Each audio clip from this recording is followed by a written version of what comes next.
Hello students, good morning to all of you. आज हम आपकी प्रश्नावली 5.2 की शुरुआत करेंगे। देखो, समांतर श्रेणी के परिचय में हमने ये देखा था कि किसी भी समांतर श्रेणी का जो व्यापक रूप होता है उसमें पहला पद ए होता है, ये आपका प्रथम पद है। दूसरे पद को हम डी जोड़ के प्राप्त कर सकते हैं, यानी a2 का मान a प्लस डी होता है। तीसरे पद को दूसरे पद में d जोड़ने से प्राप्त कर सकते हैं, यानी a प्लस डी में d और जोड़ दिया तो a प्लस 2d, ऐसे आपका तीसरा पद प्राप्त किया जा सकता है। चौथे पद को लिखेंगे तो हम इसमें d और जोड़ देंगे, यानी 2d में एक d और जुड़ जाएगा तो a प्लस 3d। इस तरीके से हम चौथा पद भी याद कर सकते हैं। ऐसे ही जब हम आगे चलेंगे तो आगे कोई nवें नंबर पे पद आएगा तो उसको कैसे लिख सकते हैं। जैसे मान लो 50वां पद हो गया तो a प्लस 49d लिख सकते हैं। 70वां पद हो गया तो a प्लस 69d लिख सकते हैं। अब व्यापक रूप से ये एक सूत्र बनाना पड़े तो nवें पद के लिए एक सूत्र प्राप्त कर सकते हैं, a प्लस n माइनस 1 गुणा d। यहाँ जो भी पद संख्या है उससे एक कम d होता है, यानी nवें पद को हम a plus n minus 1d लिख सकते हैं। इसको बोलते हैं AP का व्यापक पद।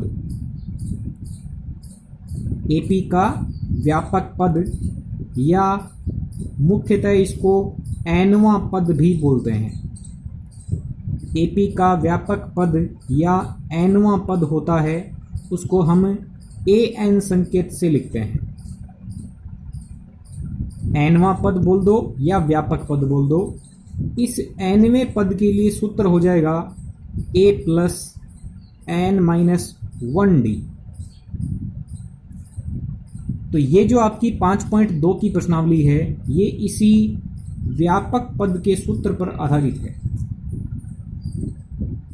ठीक है, आप सूत्र क्या याद रखेंगे कि AP का व्यापक पद ज्ञात करना हो, यानी nवां पद ज्ञात करना हो तो a plus n minus 1d होता है।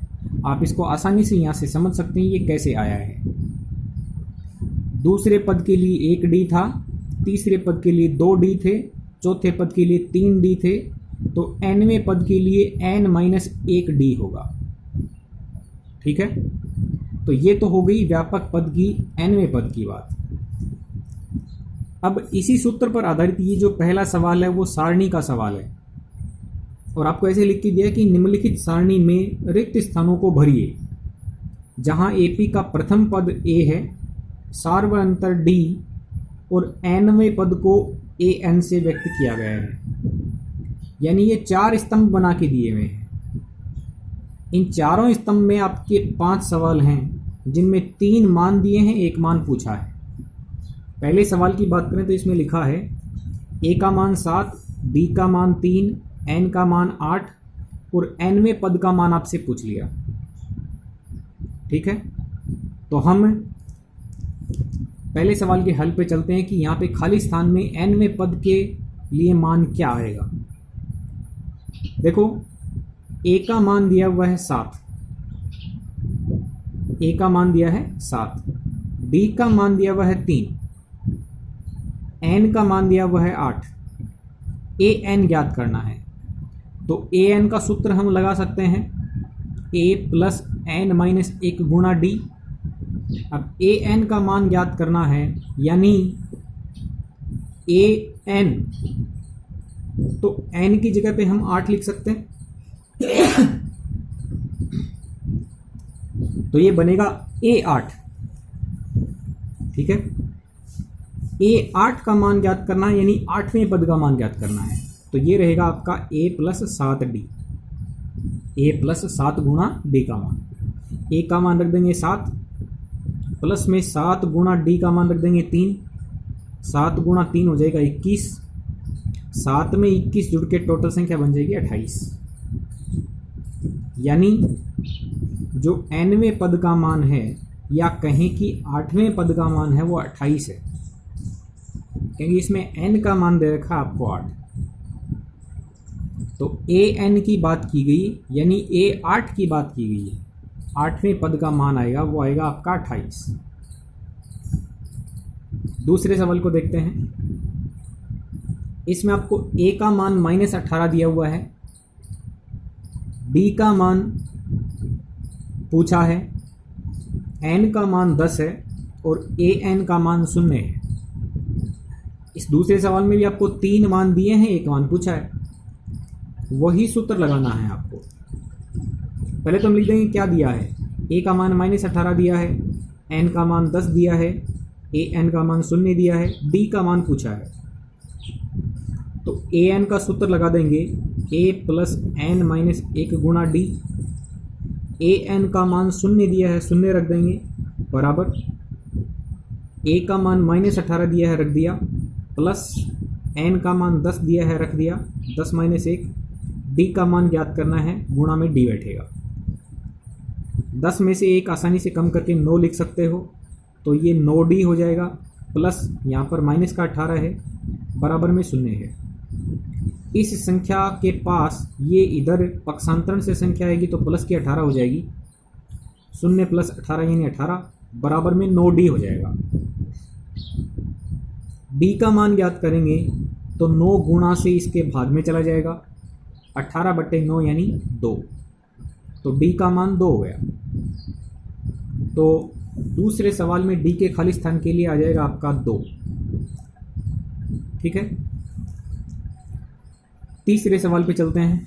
तीसरे सवाल में आपको a का मान पूछा गया है, d का मान -3 दिया है, n का मान 18 दिया है, an का मान -5 दिया है।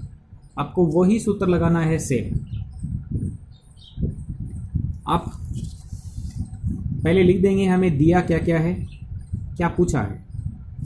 an का सूत्र लगा दें, a प्लस n माइनस 1 गुणा d। an का मान -5 रख दिया। a का मान आपसे पूछा है तो a की जगह पे a रहेगा, प्लस n का मान 18 रख सकते हैं, -1 गुणा d का मान -3 रख सकते हैं। इधर -5 बराबर में ये a, 18 में से 1 कम किया 17 गुणा में रहेगा -3।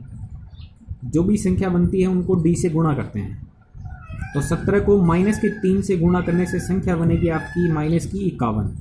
17 × 51 प्लस गुणा माइनस, तो ये बन गया आपका a -51। इधर आपकी संख्या -5 है, ये संख्या इधर पक्षांतरण में जाएगी तो -51 की जगह +51 हो जाएगी।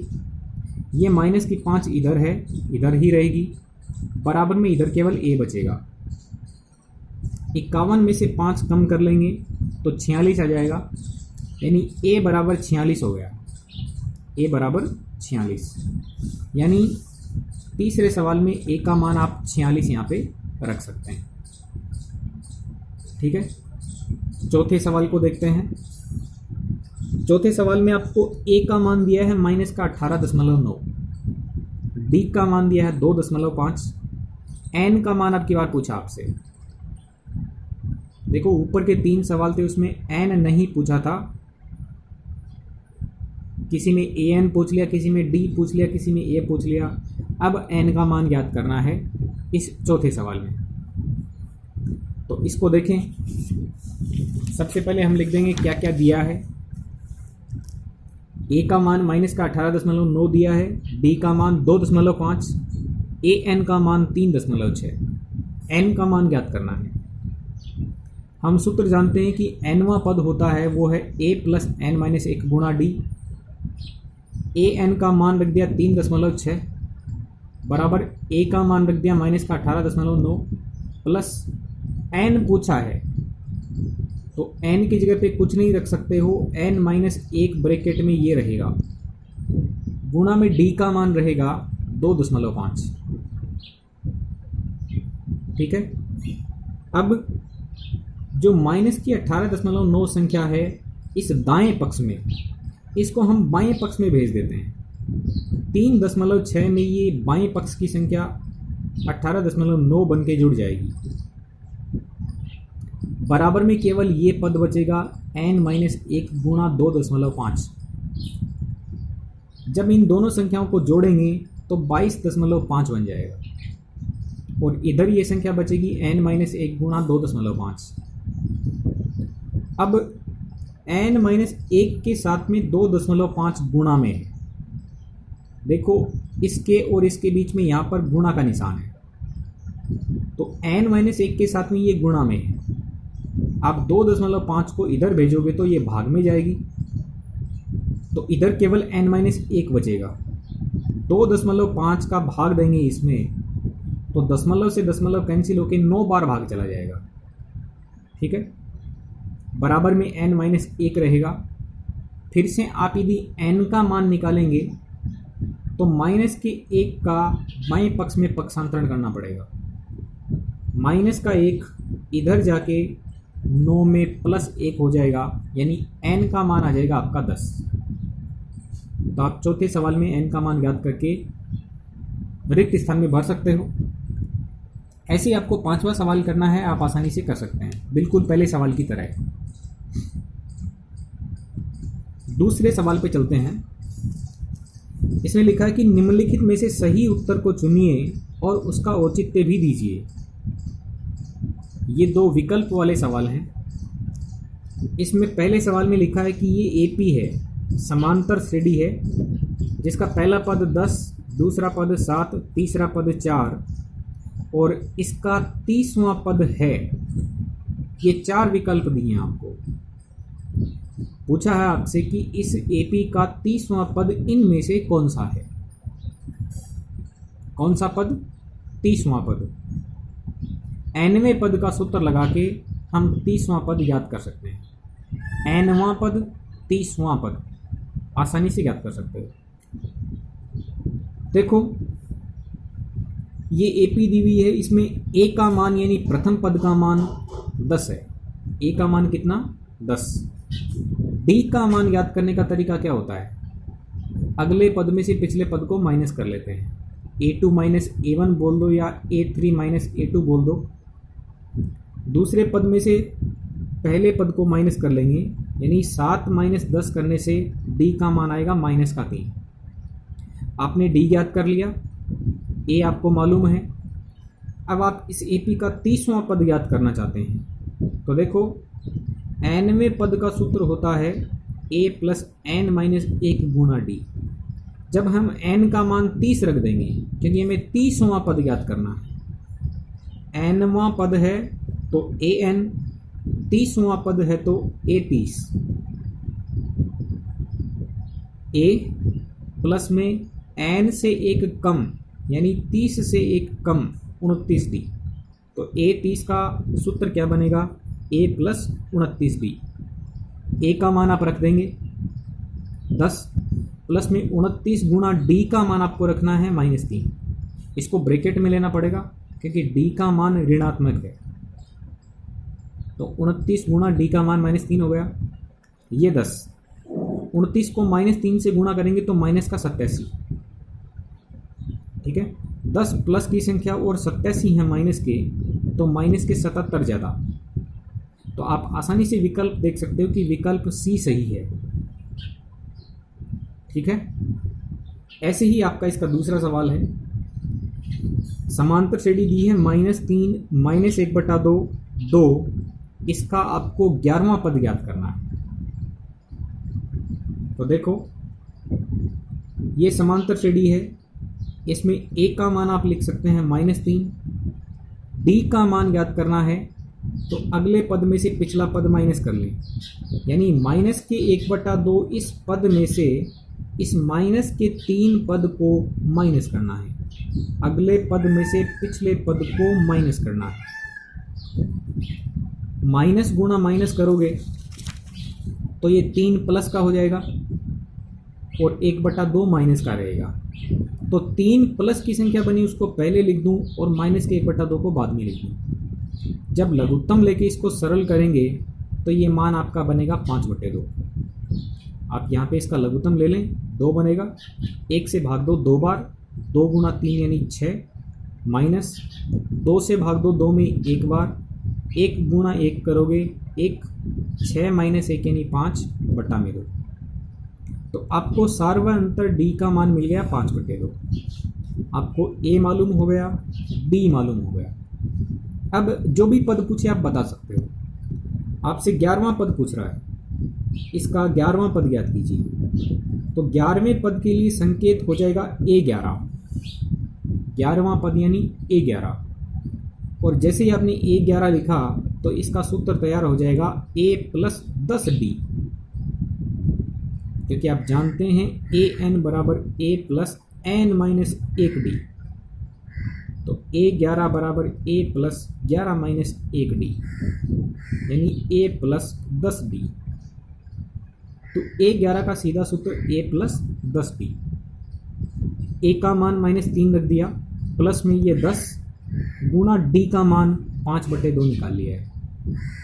अब ये जो 10 गुणा 5/2 है, इस 2 से इस 10 को काट सकते हो 5 बार, 5 गुणा 5 यानी 25, तो -3 + 25। अब प्लस की 25 ज़्यादा है, माइनस के 3 से 22 ज़्यादा है। ठीक है, तो आप देखेंगे कि इसमें विकल्प बी सही है आपका। ठीक है, तो इस तरीके से व्यापक पद के सूत्र पर आधारित कई सारे सवाल और भी आगे आने वाले हैं। आप इसकी शुरुआत से पकड़ बना लें, आप आगे आने वाले सवालों को आसानी से हल कर सकते हैं। Okay students, thank you very much.